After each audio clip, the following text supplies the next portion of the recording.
नमस्कार। आज के ई लेक्चर में हम बात करेंगे कंपाउंड बार्स या कंपोजिट सेक्शन के न्यूमेरिकल्स की। जैसे कि पिछले न्यूमेरिकल में अपन ने किया था, तो आज जो न्यूमेरिकल हम करेंगे वो कॉलम का करेंगे, कंक्रीट और स्टील। तो स्टील रेनफोर्स्ड कॉलम है ये, जिसकी साइज जो है 450 बाई 450 mm है और इसमें 4 जो स्टील की रोड्स लगी हुई हैं वो रेनफोर्स्ड है और उनका जो डायमीटर है वो 25 mm है और ये 4 लगी हुई हैं। और इस कॉलम पे जो टोटल लोड आ रहा है वो है 1000 किलो न्यूटन का। तो अब हमारी प्रॉब्लम क्या है कि इस कॉलम में कंक्रीट में कितने स्ट्रेसेस आ रहे हैं और जो स्टील रेनफोर्स्ड है उसमें कितने स्ट्रेस आ रहे हैं। तो अपने को यहाँ पे जो कैलकुलेट करना है वो करना है स्ट्रेस इन स्टील और स्ट्रेस इन कंक्रीट।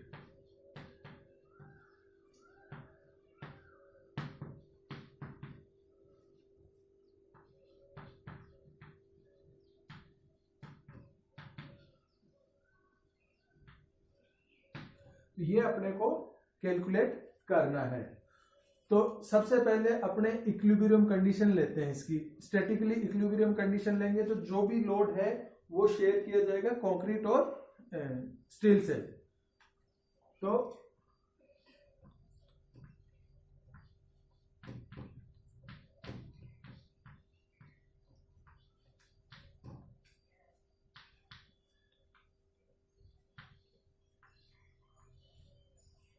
ये अपनी स्टैटिकल इक्विलिब्रियम कंडीशन होगी।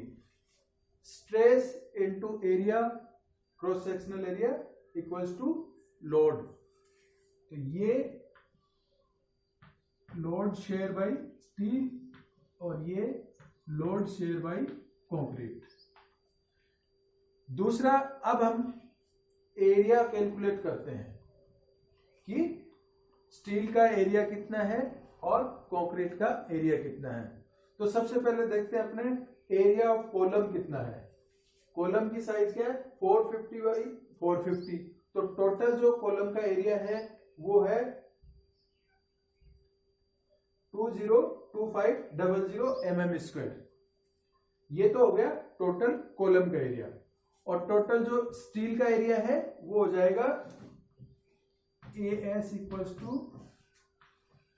5/4 25 का स्क्वायर। अब कितने नंबर ऑफ रोड्स हैं 4, तो 4 से मल्टीप्लाई हो जाएगा। तो ये कैलकुलेट करेंगे तो अपने पास में जो कैलकुलेशन से आए ये है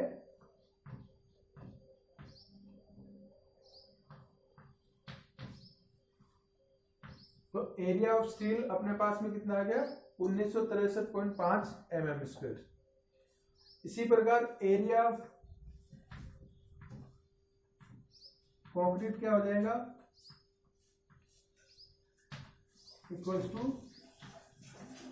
area of column minus area of steel. तो कॉलम का एरिया कितना है ये वाला,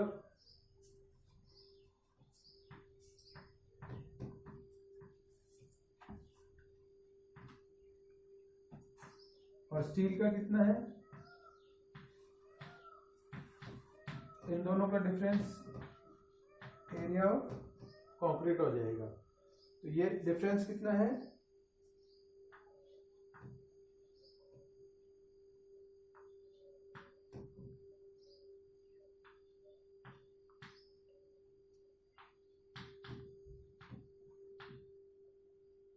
अब हमारे पास में एरिया ऑफ कंक्रीट भी हो गया और एरिया ऑफ स्टील भी हो गया। तो हम इस इक्वेशन में ये चीज पुट कर सकते हैं, ये इक्वेशन में पुट कर सकते हैं। उसके बाद में हम देखते हैं इक्वेशन ऑफ कॉम्पेबिलिटी। तो उससे क्या होगा, उससे ये जो कॉलम है इस पे जो लोड आ रहा है उस लोड की वजह से इसमें डिफॉर्मेशन कितना हो रहा है, तो वो डिफॉर्मेशन डेल्टा स्टील का कितना है वही डेल्टा कंक्रीट का होगा।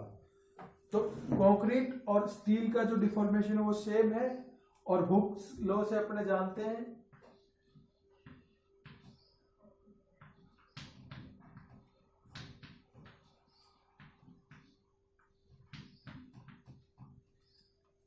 इस फॉर्म में अपने रख सकते हैं, क्योंकि यहाँ पे लेंथ सेम है और अपन ने स्ट्रेस की फॉर्म में इसको डायरेक्ट ले लिया है। तो PS equals to PC into ES upon EC।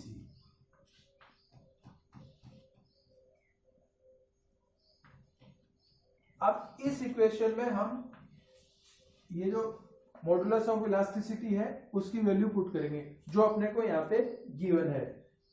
Modulus of elasticity या प्रत्यास्थता गुणांक जो स्टील का है वो 205 किलो न्यूटन पर mm स्क्वायर है, और कंक्रीट का जो है वो है 13.6 किलो न्यूटन पर mm स्क्वायर।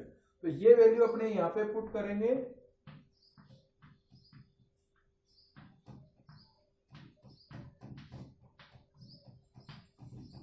तो ये अपने पास में आ जाएगा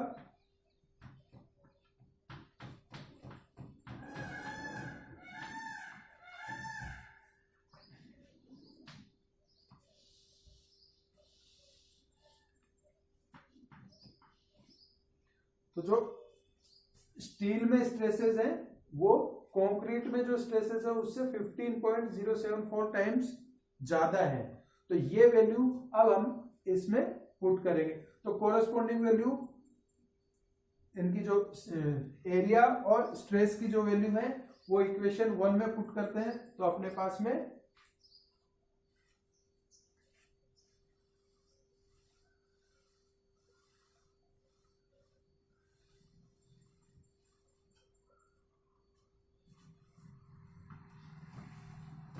PS into area of steel का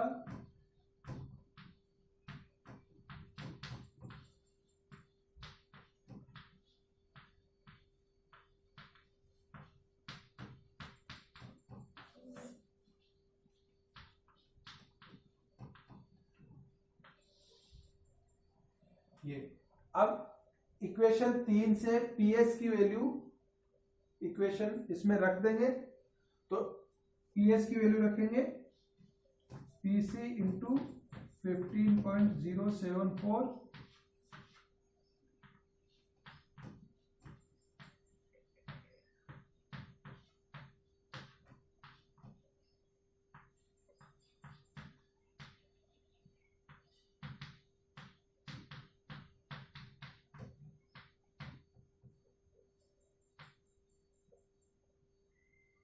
10⁶। इस इक्वेशन को अपने सोल्व करेंगे तो PC की वैल्यू अपने को मिलेगी PC इक्वल्स टू